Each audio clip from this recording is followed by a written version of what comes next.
13 de agosto. Alguns de vocês verão a glória de Deus. Marcos 9, versos 1 a 13. Dizia-lhes ainda: em verdade vos afirmo que, dos que aqui se encontram, alguns há que verão a glória do reino de Deus. 6 dias depois, tomou Jesus consigo a Pedro, Tiago e João e levou-os sós à parte a um monte, e ele foi transfigurado diante deles. As suas vestes tornaram-se resplendentes e, sobremodo brancas, como nenhum lavandeiro na terra as poderia alvejar. Apareceu-lhes Elias com Moisés e estavam falando com Jesus. Então Pedro, tomando a palavra, disse: Mestre, bom é estarmos aqui e façamos 3 tendas. Uma será tua, outra para Moisés e outra para Elias. Pois não sabia o que dizer, por estarem eles aterrados. A seguir veio uma nuvem que os envolveu, e dela uma voz dizia: Este é o meu filho amado, a ele ouvi. E, de relance, olhando ao redor, a ninguém mais viram com ele, senão Jesus. Ao descerem do monte, ordenou-lhes Jesus que não divulgassem as coisas que tinham visto, até o dia em que o Filho do Homem ressuscitasse dentre os mortos. Eles guardaram a recomendação, mas perguntavam uns para os outros: que seria o ressuscitar dentre os mortos? E o interrogaram, dizendo: por que dizem os escribas ser necessário que Elias venha primeiro? Querendo dizer, será que o Senhor mesmo é o Messias, né? Não vimos Elias ainda, ele vimos agora. Então ele lhes disse: Elias veio primeiro e restaurou todas as coisas, como pois está escrito sobre o Filho do Homem, que sofrerá muito e será aviltado. Eu, porém, vos digo que Elias já veio, e fizeram com ele tudo o que quiseram, como a seu respeito está escrito. Então aqui fala da transfiguração. Alguns têm dificuldade em entender, diz que, olha, eles não vão morrer até ver o reino dos céus. Na realidade, Jesus estava falando sobre a glória do reino dos céus. 6 dias depois, então ele vem explicando isso, né? 6 dias depois, ele pega 3 dos discípulos, Pedro, Tiago e João, sobe ao monte, chamado Monte da Transfiguração. Os outros 9 ficam lá embaixo, entre a multidão. E ali, de repente, ele foi transfigurado de ser humano, mostrando a sua glória, a glória que ele tinha antes de vir aqui no mundo. Então apareceu Jesus com vestes brilhantes, brancas, que era inarrável, né? Ele nunca tinha visto um branco daquele que brilhava. E depois disso veio Moisés e Elias. Veja que Moisés foi ressuscitado, morreu, foi ressuscitado e foi para o céu. Um dos poucos que foram para o céu. E Elias não morreu, ele foi levado vivo para o céu. E diz que falava com Jesus, em grego. Mas o que falavam. Então, se nós formos ver Lucas, fala que a conversa deles, dos três, era sobre a morte de Jesus. Que Jesus, logo depois disso, ele seria morto e veio confortar a Jesus. Então, eles ficaram assim aterrados, né? Nossa, Elias veio. Os escribas falaram que Elias ia vir mesmo antes do Messias. Por que o Messias veio antes de Elias? Elias veio agora. E o Messias veio depois. Por que isso aconteceu? E perguntaram para Jesus. E Jesus disse: olha, Elias na realidade é João Batista. É o espírito de Elias, ou seja, é na mesma fé que Elias tinha. Na mesma missão que Elias tinha. Elias queria mostrar quem era Deus e desceu o fogo do céu para mostrar quem era Deus. O novo Elias é João Batista, que foi até morto porque anunciava a vinda do Messias e disse que o Messias chegou, eis o Cordeiro de Deus que tira o pecado do mundo. Então mataram Elias, fizeram o que quiseram com Elias. Então nisso, um pouquinho antes, Moisés e Elias desapareceu, mas antes de desaparecer, eles foram envolvidos numa nuvem e o Deus Pai fala com Jesus, da mesma forma que falou no batismo de Jesus.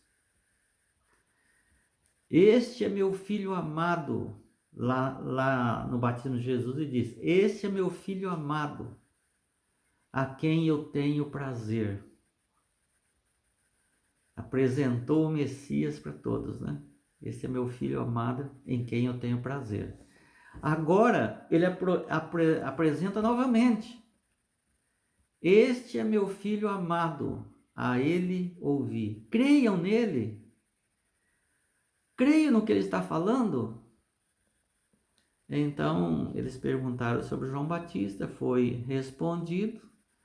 E aí, então, ele passa o que estava acontecendo lá no sopé da montanha, né? Com a multidão, os 9 discípulos. Agora ele sai daquela cena dos 3 e vai por lá embaixo. O que estava acontecendo lá? Quando eles se aproximaram dos discípulos, viram numerosa multidão ao redor e que os escribas discutiam com os discípulos.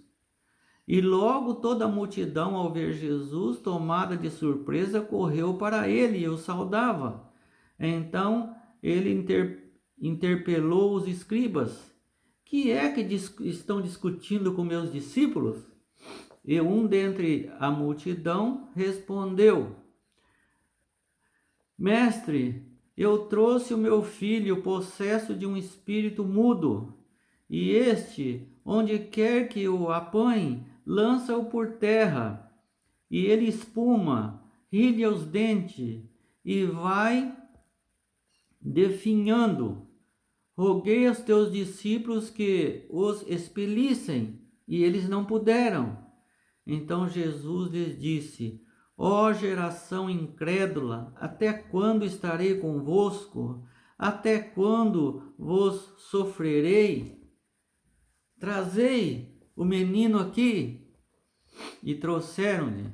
E ele, ao ver Jesus, o espírito imediatamente o agitou com violência, e caindo ele por terra, revolvia-se espumando. Perguntou Jesus ao pai do menino: há quanto tempo isto lhe sucede? Desde a infância, respondeu. E muitas vezes o tem lançado no fogo e na água para o matar. Mas se tu podes alguma coisa, tem compaixão de nós e ajuda-nos. Ao que lhe Jesus respondeu: se podes? Tudo é possível ao que crê. E imediatamente o pai do menino exclamou com lágrimas: Eu creio, ajuda-me na minha falta de fé.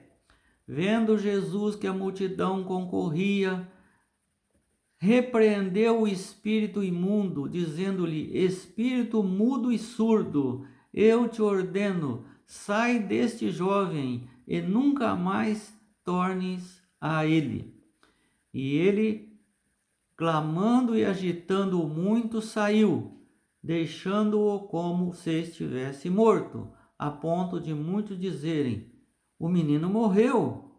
Mas Jesus, tomando-o pela mão, o ergueu e ele se levantou. Quando entrou em casa, os seus discípulos lhe perguntaram em particular: Por que não podemos nós expulsá-lo?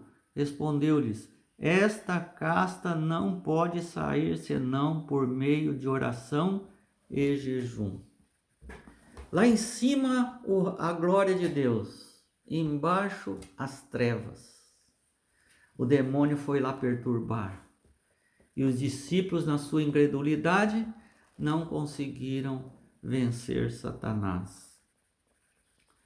Então, aquele jovem estava numa situação muito difícil. E Jesus aparentemente começou a dar uma enrolada, né? Faz quanto tempo que acontece isso com ele? Mas é isso aqui, é aquilo lá. O pai ficou desesperado. E aí falou: Olha, é o seguinte, seus discípulos não puderam. Se o senhor pode alguma coisa, tenha misericórdia de nós, faça logo o que tem que fazer. E Jesus então disse: Você está duvidando de mim? Você está dizendo se eu posso? É isso que você está dizendo? Se eu posso? Eu posso tudo. Até o impossível eu posso. Então, disse o seguinte: Você realmente crê, Pai? Você tem fé o suficiente sobre a minha autoridade? E ele então, o pai percebeu que talvez o filho não fosse curado por culpa dele. Porque ali tinha dois problemas. O primeiro era o filho endemoniado. O segundo era a falta de fé do pai. Dependia do pai para o filho ser curado. O pai foi exigido dele fé. Você tem que ter fé. Você disse: se eu posso todas as coisas. Mas você crê que eu posso? Aí ele respondeu: Sim, eu creio. Me ajuda na minha falta de fé. Que coisa, né? Que paradoxo. Eu quero crer, mas na realidade eu não creio mesmo. Entretanto, eu quero crer. Me ajude a crer. Me ajude a ter fé. Eu quero que o Senhor me socorra. Eu quero essa bênção primeiro para mim, depois para o meu filho.